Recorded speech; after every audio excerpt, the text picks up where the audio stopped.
रहस्य में लिपटी एक फिल्म की स्क्रिप्ट एक ऐसी पटकथा जिसे सुनने वाला हीरो जिंदा नहीं बचा। रहस्य में लिपटी फिल्म की पटकथा सुनने वाला हीरो फिर जिंदा नहीं बच सका। क्राइम की कहानी में आज का किस्सा जरा अजीब भी है और अनोखा भी। अजीब इसलिए क्योंकि अक्सर हम श्राप, मनहूस और बदनसीब जैसे शब्द हिंदुस्तान में तो अपनी आम जिंदगी में मान ही लेते हैं, लेकिन अगर इन्हीं शब्दों के सहारे दुनिया के अलग अलग हिस्सों में खासकर पढ़े लिखे और तरक्की पसंद समाज में भी सुने और देखे जाएं तो जरा अजीब लगता है। लेकिन ये किस्सा अनोखा इसलिए है क्योंकि दुनिया को बेहतरीन फिल्म, शानदार कहानियां और लाजवाब स्क्रीन प्ले देने वाला हॉलीवुड भी अगर ऐसी दकियानूसी बातों पर यकीन करता दिखाई दे तो इसे अजीब कहना शायद जायज हो सकता है। इस कहानी की शुरुआत कनाडा के बफिन आइलैंड से होती है। उस बफिन आइलैंड के पहाड़ों का एक मशहूर लोकगीत था जो दरअसल उस इलाके की एक बड़ी मशहूर कहानी थी जिसे गीतों में ढाला गया था, और उस गीत को बफिन आइलैंड के इलाके में लोग बड़ी शिद्दत और श्रद्धा से गुनगुनाते थे। उस गीत में छुपी कहानी ये थी कि एक खूबसूरत लड़की उन पहाड़ों पर आती है, वहाँ रहती है और उसी इलाके में रहने वाला एक लड़का उस महिला की खूबसूरती का दीवाना हो जाता है, उससे प्यार करने लगता है और कुछ दिनों के बाद वो महिला भी उन पहाड़ों से चली जाती है। लेकिन उसका दीवाना हो चुका एक लड़का उसी जहाज में चुपके से उसके साथ हो लेता है। वक्त बीतता है, वो लड़का एक अमीर इंसान की बेटी की जान बचाता है और धीरे धीरे वो खुद भी एक अमीर इंसान बन जाता है। लेकिन वक्त फिर करवट लेता है और वो लड़का अपना दिमागी संतुलन खो बैठता है और पागल हो जाता है।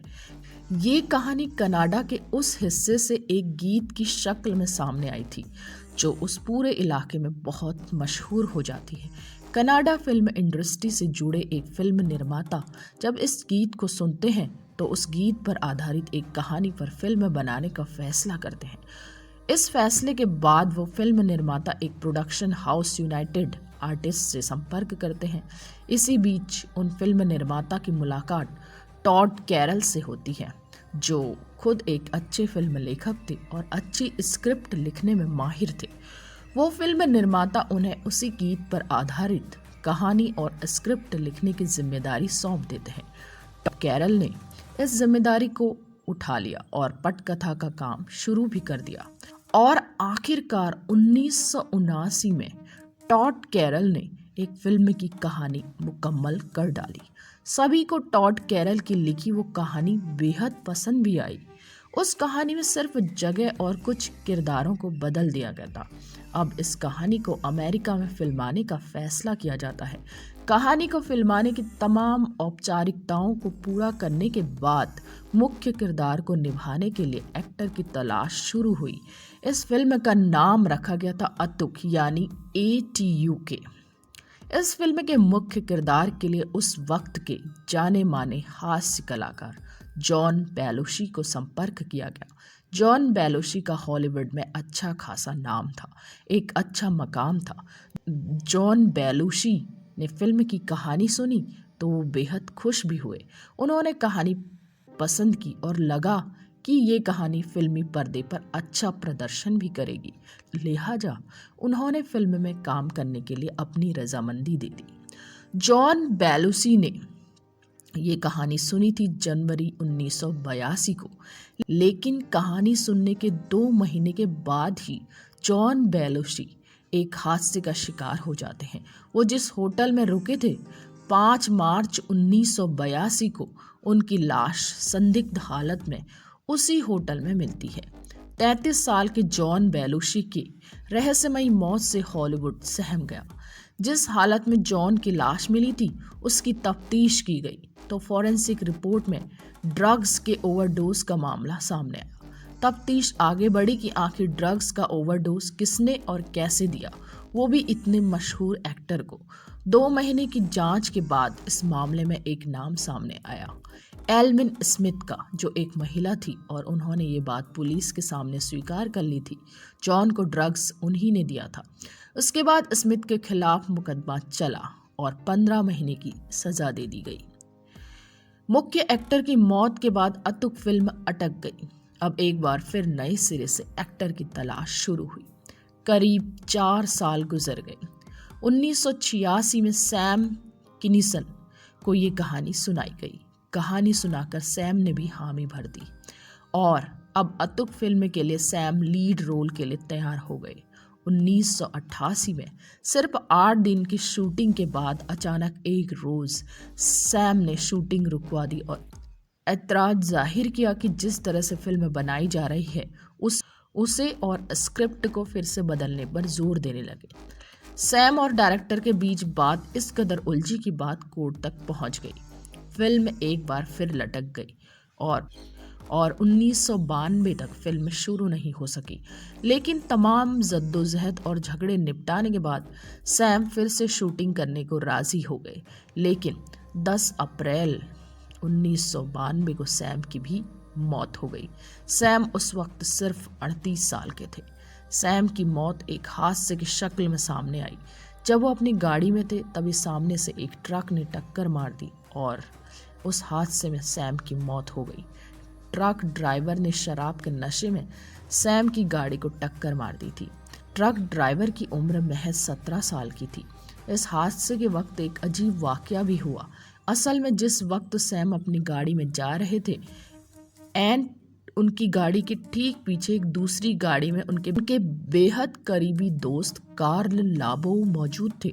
हादसे के बाद जैसे ही कार्ल दौड़कर सैम की गाड़ी तक पहुंचे तो उन्होंने अपने कानों से सुना कि सैम ने 3 बार एक ही शब्द दोहराए, मैं मरना नहीं चाहता।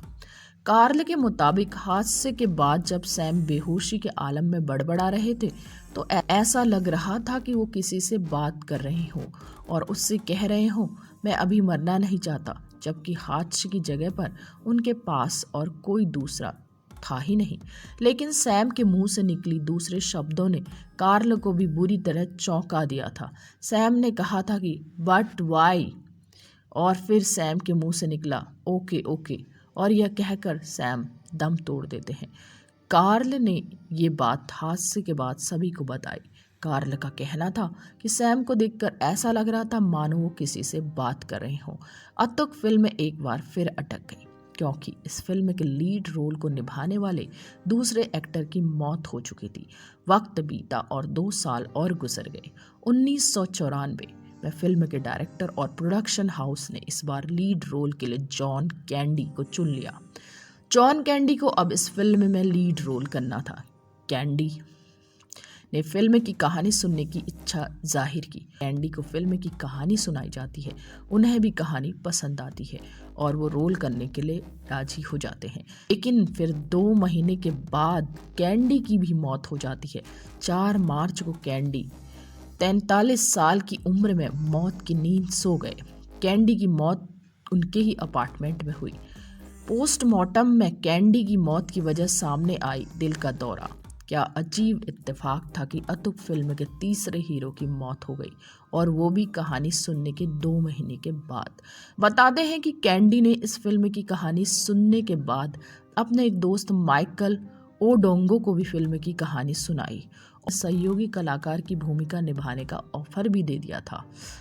इत्तेफाक से कैंडी की मौत के कुछ रोज बाद ही माइकल की भी मौत हो गई। 54 साल के माइकल की मौत ब्रेन हैमरेज से हुई। अतुक फिल्म का ये अजीब इत्तेफाक निकलकर सामने आया कि 3 लीड एक्टर की मौत हो गई, जबकि चौथे की मौत भी उसी फिल्म की कहानी सुनने के बाद हो गई, क्योंकि उसने भी फिल्म में काम करने के लिए रजामंदी दे दी थी। ये इस फिल्म से जुड़ा चौथा हादसा है। इस हादसे के कुछ अरसा बाद 1997 में एक बार फिर इस फिल्म को बनाने का सिलसिला शुरू किया जाता है और इस बार फिल्म के लीड रोल के लिए क्रिस फार्ली को चुना जाता है। इत्तेफाक देखिए, क्रिस फार्ले बेलुसी को अपना आदर्श मानते थे। वे वही बेलुसी थे जिन्हें सबसे पहले ये फिल्म ऑफ़र की गई थी और उन्होंने फिल्म में काम करने की रजामंदी भी दे दी थी, लेकिन कहानी सुनने के 2 महीने के बाद ही उनकी मौत हो जाती है। लिहाजा क्रिस इस रोल को पाकर बेहद खुश थे।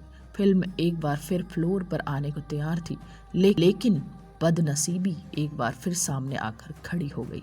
लेकिन स्क्रिप्ट सुनने के कुछ ही महीनों के बाद 18 दिसंबर 1997 को फेयरली की भी मौत हो जाती है। यहाँ भी इत्तेफाक आकर खड़ा हो गया कि फेयरली की भी मौत उनके अपार्टमेंट में ड्रग के ओवरडोज से हुई थी। एक और इत्तेफाक की फेयरली की मौत भी जब हुई थी, उनकी उम्र भी 33 साल की ही थी। अतुक फिल्म से जुड़ा ये 5वां हादसा था जब फिल्म के लीड रोल के लिए अभिनय करने वाले एक्टर की मौत हो गई। एक और इत्तेफाक यहाँ सामने आया। फेयरली ने स्क्रिप्ट सुनने के बाद अपने एक दोस्त को भी इस फिल्म की कहानी सुनाई थी। उसका नाम था फिल हार्टमैन। एक रोज़ फिल हार्टमैन का अपनी बीवी से झगड़ा होता है और उसकी बीवी ब्रिन हार्टमैन ने उसे गोली मार दी थी, जिसकी इत्तला फिल के एक दोस्त को खुद ब्रिन फ़ोन पर देती है। लेकिन इसके बाद जब उसकी बीवी से पूछा जाता है कि वाकया क्या हुआ था, तो ब्रिन ने जो कुछ कहा वो बेहद चौंकाने वाला था, क्योंकि वो कहती है कि उसे नहीं मालूम कि उसने क्यों फिल को गोली मार दी। बस यूं ही उसे लगा कि उसे मार देना चाहिए और उसने फिल को 2 गोली मार दी। और ये सब बताने के बाद ब्रिन ने खुद को भी गोली मार ली। इस तरह से अतुक फिल्म से जुड़े किरदारों में 7 लोग मौत के मुंह में जा चुके थे। 5 वो जिन्हें फिल्म में लीड रोल करना था, एक ऐसा शख्स जिसे सहायक भूमिका करनी थी लेकिन उसने कहानी सुन ली थी, और 6ठी मौत वो जिसे उसके दोस्त ने फिल्म की कहानी सुनाई थी, और 7वीं मौत वो जिसने उसे मौत दी, उसने खुद को भी नहीं छोड़ा। 7 मौत, एक फिल्म, एक स्क्रिप्ट। अतुक इस पूरे किस्से में 2 ऐसी मौत थी जिनमें उन्हें मरने से पहले किसी से बात करते देखा गया था। फिल्म से जुड़े ये हादसे जैसे किस्से अब मीडिया के लिए मसालेदार खबर बन चुके थे। इस बात को जोर मिलने लगा कि इस फिल्म की स्क्रिप्ट में ही कुछ ऐसा खोट है जिसकी वजह से ये हादसे की शक्ल में मौत बार बार दस्तक दे रही है। हालांकि फिल्म के लेखक ने इन तमाम अंधविश्वास से भरी कहानियों को सिरे से खारिज कर दिया था। टॉम कैरल से महज एक इत्तेफाक से ज़्यादा कुछ मानने को तैयार नहीं थे। धीरे धीरे ये बात अमेरिका में चारों तरफ फैल गई। हॉलीवुड में इस फिल्म की कहानी के चर्चे होने लगे और ये बात हवा में फैल गई कि जिस किसी ने भी इस फिल्म की कहानी को सुना वो अपनी जान से हाथ धो बैठा। लिहाजा अब ये धारणा हॉलीवुड में ही बैठ गई कि इस फिल्म की कहानी और स्क्रिप्ट ही मनहूस है। जाहिर है इस धारणा ने हॉलीवुड के तमाम एक्टरों के दिलों में भी डर पैदा कर दिया था और करीब करीब सभी ने इस फिल्म से किनारा करना शुरू कर लिया। इसके बाद टॉड कैरल और यूनाइटेड आर्टिस्ट ने मिलकर तय किया कि इस स्क्रिप्ट को किसी बक्से में बंद करके रख दिया जाए, क्योंकि इस मौजूदा हालात में इस फिल्म में काम करने को कोई भी तैयार नहीं था। 1997 के बाद से दोबारा इस फिल्म पर किसी ने काम करने पर विचार नहीं किया। ऐसे में यही सवाल खड़ा होता है कि आखिर ये सब क्या था, एक अंधविश्वास या एक इत्तेफाक या फिर हादसा। हालांकि इस फिल्म से जुड़े लोगों का अब भी यही मानना था कि ये इत्तेफाक से ज़्यादा कुछ भी नहीं।